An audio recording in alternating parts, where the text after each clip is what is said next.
Una bella soddisfazione, è un momento storico per tutto il comune perché, come è stato detto, non capita tutti i giorni di poter fare la posa della prima pietra di una nuova scuola.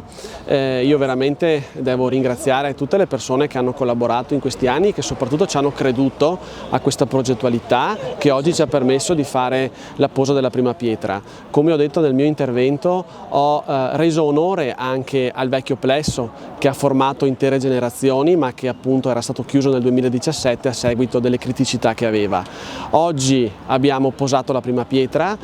Nella primavera del 2025 il cantiere sarà di fatto terminato e quindi i ragazzi della scuola, i ragazzi di Col San Martino, della scuola primaria di Col San Martino, avranno finalmente una loro scuola che aspettano da tanti anni, per cui veramente una grande soddisfazione per me, per la mia amministrazione. È sempre stata una priorità questa, nonostante le mille difficoltà che abbiamo affrontato in questi anni, prima i debiti del comune, poi la pandemia, poi le mille difficoltà anche nel riuscire a reperire anche dei contributi. Questo è un contributo PNRR di 3 milioni e 100 più contributo del GSE, quindi una scuola anche nuova che rispetta anche tutti i parametri a livello ambientale e che oggi di fatto vede la luce.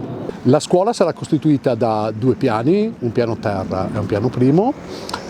Le aule dedicate alle lezioni sono 8, disposte 4 al piano terra, 4 al piano primo.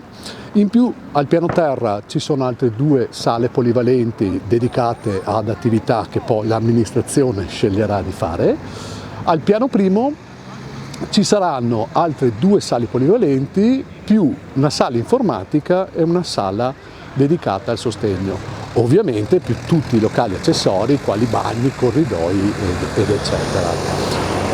Una cosa che ho chiesto e che mi ha fatto molto piacere chiedere ai bambini oggi, anche sotto forma di loro coinvolgimento nel progetto stesso, è stata quella di dire: pensate voi a scegliere il colore della scuola.